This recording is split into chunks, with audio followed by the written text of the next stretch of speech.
Hello students, welcome back to my channel. Vishal Gupta आपका teacher. कैसे हो आप सब स्टूडेंट्स? इस वीडियो में मैं आपको क्लास 12 का जो हमारा सब्जेक्ट है अकाउंटेंसी का, उसका chapter number 2 goodwill, nature and valuation वो कराने जा रहा हूं।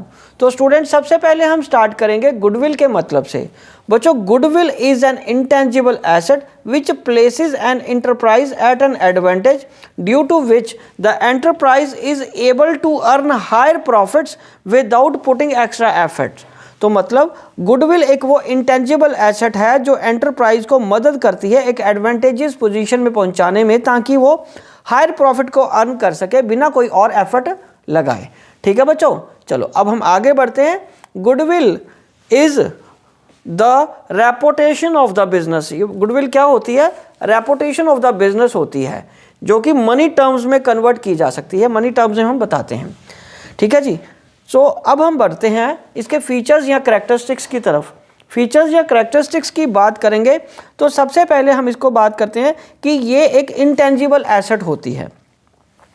Goodwill is not separate from that of an enterprise. ये एंटरप्राइज से सेपरेटली कैलकुलेट नहीं की जा सकती। ठीक है बच्चों। तो और उसके बाद क्या, it helps in earning higher profits. ये हायर प्रॉफिट्स को अर्न करने में मदद करती है। ठीक है बच्चों, समझ आ रहा है ना आपको? चलो जी, अब हम आगे बढ़ते हैं। ये एक अट्रैक्टिव फोर्स है कस्टमर्स को खींचने के लिए, ताकि कस्टमर्स आपके साथ जुड़े रहें। ठीक है बच्चों, ये अट्रैक्टिव फोर्स है कस्टमर्स को अट्रैक्ट करने के लिए। वैल्यू ऑफ गुडविल जो है वो सब्जेक्टिव है। ठीक है, उसको डिटर्मिन करने का सबका अलग अलग तरीका या वेटेज हो सकती है। ठीक है जी। चलिए अब हम आगे बढ़ते हैं इसके नेक्स्ट पॉइंट की तरफ, जो है नेचर ऑफ गुडविल। बच्चों, नेचर ऑफ गुडविल है it is the valuable intangible asset. Accounting standard 26 इसको डिटर्मिन करता है, डिफाइन करता है कि intangible assets prescribe that goodwill is not to be recognised in the books of account unless consideration is paid for it. कि जब तक आपने कोई पैसा अलग से नहीं खर्चा किया तब तक आप उसको गुडविल को बुक्स में नहीं दिखाओगे। Therefore self generated goodwill is not recognised in the books of account whereas purchase goodwill is recognised.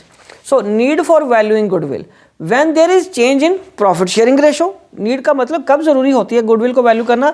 जब change in profit sharing ratio होती है, न्यू पार्टनर एडमिट होता है, कोई पार्टनर रिटायर होता है या डेथ होती है उसकी, या पार्टनरशिप को हमने फर्म को ही बेचना है, या दो फर्म्स को अमलगामेट ज्वाइंट टुगेदर। ठीक है, कोई ABC फर्म XYZ के साथ कंबाइन होना चाहती हैं, मर्ज करना चाहते हैं, वो इकट्ठा बिजनेस करना चाहते हैं, तभी when a partnership firm is converted into company, उस वक्त भी आपको गुडविल की ज़रूरत होती है। ठीक है बच्चों, ओके जी। चलिए अब हम आगे बढ़ते हैं। वो कौन से फैक्टर्स हैं जो डिटरमाइन करते हैं गुडविल किस तरीके से होगी या उसकी वैल्यू कितनी होगी? ठीक है जी। तो सबसे पहले एफिशिएंट मैनेजमेंट। फैक्टर कौन सा? Efficient management. वो अंडरस्टूड है कि जो एफिशिएंट मैनेजमेंट है वो आपको ज़्यादा प्रॉफिट अर्न करने में हेल्प करेगा, जिससे आपकी गुडविल बढ़ेगी। फेवरेबल लोकेशन, आपकी दुकान, आपकी फैक्ट्री, आपकी फर्म, आपका ऑफिस, आपका शोरूम उस जगह पे है जहाँ पे कस्टमर्स बहुत अच्छे से अट्रैक्ट होते हैं, आपके पास अच्छे कॉन्ट्रैक्ट मिले हुए हैं, बिजनेस बहुत लंबे समय से करो तभी लोगों का विश्वास आप पे बना रहता है। पेटेंट्स को एडवांटेजेस रहते हैं, कोई पेटेंट्स आपने करवाए हुए हैं उसका बेनिफिट आपको मिल रहा है क्योंकि वो बेच के उससे सामान बिक रहा है आपका अच्छे से। एक्सेस टू सप्लाईज, आपको रॉ मटेरियल की सप्लाईज ईजिली मिल जाती हैं। क्वालिटी ऑफ द प्रोडक्ट आप मेंटेन करते हो। मार्केट की सिचुएशन फेवरेबल है। जो बिजनेस से रिलेटेड रिस्क है वो आपके फेवर में है कि आप रिस्क जितना लेते हो वो आपको उसका फ़ायदा होता है। नेचर ऑफ द बिजनेस ऐसा है कि वो आपकी गुडविल ज़्यादा अच्छे से बनती जा रही है। पास्ट परफॉर्मेंसेज आप भी बेस होती हैं गुडविल को डिसाइड करने में। और अदर फैक्टर कौन से बेटा? After sale service, good customer relation, good labour relation भी डिसाइड करने में हेल्पफुल होते हैं कि आपकी गुडविल कैसे होगी। ये अब हम आगे बढ़ते हैं क्लासिफिकेशन ऑफ गुडविल की तरफ। गुडविल दो तरह से होती है, एक परचेज गुडविल और दूसरा self generated goodwill. Purchase goodwill वो गुडविल है जब हम कोई एसेट्स बाजार से खरीदते हैं। ठीक है जी, उसको मैंने इस तरीके से समझाया आपको। Purchase goodwill is that goodwill for which the firm has paid consideration in cash or kind. For example, sundry assets account debited goodwill account debited to liabilities account to vendor account. ठीक है बच्चों, तो इस case में जो balancing figure आती है वो आपको पता है गुडविल आ जाती है। तो जब जब आप बिजनेस बाजार से खरीद रहे हो, ओके जी, तो उस केस में आपको ये गुडविल पे करनी पड़ती है, तब आप उसको एसेट के फॉर्म में रिकॉर्ड करते हो। और सेल्फ जनरेटेड गुडविल कौन सी होती है बच्चों? सेल्फ जनरेटेड गुडविल वो गुडविल होती है which is not earned, not purchase, sorry, which is not purchase but it is earned by the efforts of the management, जो फर्म के एफर्ट्स की वजह से, मैनेजमेंट के एफर्ट्स की वजह से कमाई जाती है। ठीक है जी। सो फीचर्स क्या हैं बच्चों सेल्फ जनरेटेड गुडविल के? ये जनरेटेड की जाती है, ये वैल्यू, इसकी वैल्यूएशन सब्जेक्टिव होती है और अकाउंटिंग स्टैंडर्ड 26 इंटेंजिबल एसेट्स इस पे लागू होता है।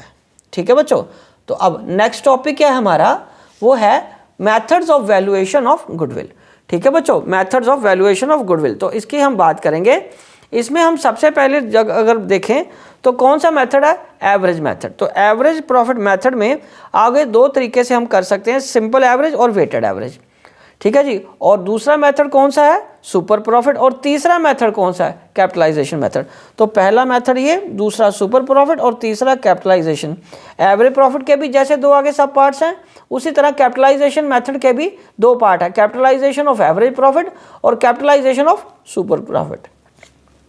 ठीक है बच्चे, चलें आगे। चलिए अब हम आगे बढ़ते हैं इसके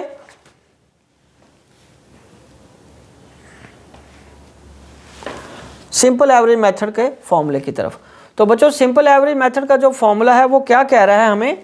वो ये कह रहा है कि सिंपल एवरेज मेथड में वैल्यूएशन ऑफ गुडविल जो हम करेंगे वो करेंगे average normal profit. Average normal profit जो आपका है into number of purchase year से मल्टीप्लाई कर देंगे। ठीक है जी। अब बात है कि नंबर ऑफ परचेज ईयर क्या होते हैं। सो बच्चों नंबर ऑफ परचेज या number of purchase year means the number of years for which the firm is likely to earn similar profit after change in ownership because of the efforts of the past. मतलब जो पुराने मालिक ने efforts किए थे जिसकी वजह से उस जगह की, उस बिजनेस की वैल्यू बढ़ी है, वो अगर कोई और उसमें चेंज ना करे तो कितना प्रॉफिट वो घर बैठे ही कमा सकता है और कितने साल। ठीक है बच्चों, लगातार बिना कुछ और चीज़ को चेंज किए, उसको बोलते हैं number of year. So normal profit या जिसको ये कह रहे हैं हम, नॉर्मल प्रॉफिट कैसे कैलकुलेट करेंगे? नॉर्मल प्रॉफिट जो हम कैलकुलेट करेंगे वो है net profit for the year plus extra ordinary item जो कि एक्सपेंसेस या लॉसेज है उसको ऐड बैक कर लेंगे और लेस क्या करेंगे? एक्स्ट्रा ऑर्डिनरी आइटम्स इनकम्स या गेन्स के फॉर्म में, वो है नॉर्मल प्रॉफिट। ठीक है बच्चों, चलो अब हम आगे बढ़ते हैं। स्टेप्स क्या हैं कैलकुलेट गुडविल? ठीक है जी। तो स्टेप्स होते हैं, step number 1 calculate normal profit, step number 2 find average profit, step number 3 determine the number of purchase years और step 4 find value of goodwill. इस तरीके से आपको काम करना पड़ता है। ठीक है बच्चों। अब उसके बाद हम करेंगे weighted average profit method. Weighted average profit method का मतलब क्या है? उसमें steps to calculate goodwill. Step 1 calculate normal profit, step 2 select the weight to be assigned to each year's profit, step number 3 क्या है बेटे? Calculate weighted average profit.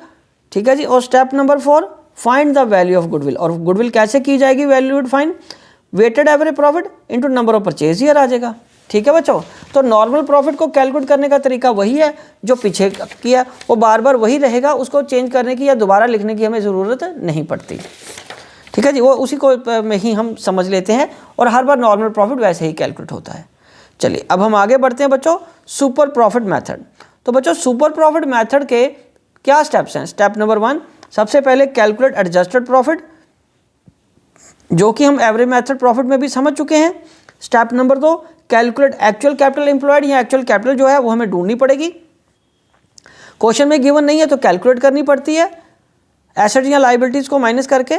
Step number 3 calculate normal profit, average capital employed और actual capital into rate by 100 करके ये आपका क्या आ जाएगा? Normal profit. और स्टेप नंबर 4 में क्या है बच्चों? स्टेप नंबर 4 में है हमारा super profit is equal to, मतलब एसपी क्या जो लिखा मैंने वो है सुपर प्रॉफिट। बच्चों सुपर प्रॉफिट क्या है? Super profit is equal to actual average profit minus normal profit. और स्टेप नंबर 5 क्या बच्चों? Calculate goodwill. कैलकुलेट गुडविल मतलब SP super profit into number of purchase years. ठीक है बच्चों, चलो अब हम आगे बढ़ते हैं। Capitalisation of average profit. बच्चों कैपिटलाइजेशन ऑफ एवरेज प्रॉफिट में सबसे पहला स्टेप क्या होता है, calculate average normal profit. Step number 2 क्या होता है, capitalised value of the firm is equal to average profit upon rate into 100। और स्टेप नंबर 3 में हम क्या कैलकुलेट करते हैं, एक्चुअल कैपिटल। और स्टेप नंबर 4 में गुडविल आ जाता है, capitalised value of firm minus actual capital. बच्चों ये मैं फॉर्मूले इसलिए लिखा रहा हूँ क्योंकि मैक्सिमम बच्चे इन फॉर्मूले को इग्नोर कर देते हैं और फटाक से क्वेश्चंस करने की कोशिश करते हैं, जिस तभी आपके क्वेश्चंस कंप्लीट नहीं हो पाते और आपको दिक्कत रहती है, कोई ना कोई चीज़ आप मिस कर जाते हो। तो स्टेप्स को फॉलो करना बहुत ज़रूरी है। तो नेक्स्ट मेथड है कैपिटलाइजेशन ऑफ सुपर प्रॉफिट। तो सुपर प्रॉफिट में सबसे पहला स्टेप क्या है, कैलकुलेट सुपर प्रॉफिट। और स्टेप नंबर 2 क्या है, goodwill is equal to super profit into 100 upon rate. तो सुपर प्रॉफिट को कैलकुलेट करने का तरीका वही है जो हमने सुपर प्रॉफिट वाले मेथड में अंडरस्टैंड किया था, वो जो कि ये रहा। ठीक है, सुपर प्रॉफिट को यही था ना, हमें पहले एडजस्टेड प्रॉफिट निकाल लेना, फिर आपने क्या करना है बेटे, एक्चुअल कैपिटल चाहिए आपको, फिर आपने क्या करना है, नॉर्मल प्रॉफिट कैलकुलेट कर लेना और ये सुपर प्रॉफिट है यहाँ कैलकुलेट हो जाएगा। ठीक है बच्चे, तो उसी सुपर प्रॉफिट को आपने कुछ नहीं करना, नीचे सुपर कैपिटलाइजेशन और सुपर प्रॉफिट में सुपर प्रॉफिट जो कैलकुलेट हुआ उसको 100 बाय रेट कर देना। ठीक है बच्चे, ओके जी। तो बच्चों इसी के साथ ये चैप्टर के सारे फॉर्मूले और जितना भी इसका थ्योरेटिकल था वर्क मैंने सारा कर दिया है। बच्चों थ्योरी को इग्नोर मत कीजिए, क्योंकि जब तक आप थ्योरेटिकली चीज़ों को पढ़ोगे नहीं, समझोगे नहीं, आपको प्रैक्टिकल्स करने में दिक्कत रहेगी। तो इसी के साथ मैं ये वीडियो कंक्लूड करता हूँ और आपको एक बार फिर बोलता हूँ कि यदि आपने मेरे चैनल को अभी तक सब्सक्राइब नहीं किया हुआ तो सब्सक्राइब कर लीजिए और अपना कोर्स कंप्लीट करके रिवीजन भी मेरे साथ ही कर लो। Wishing you good luck, happy learning.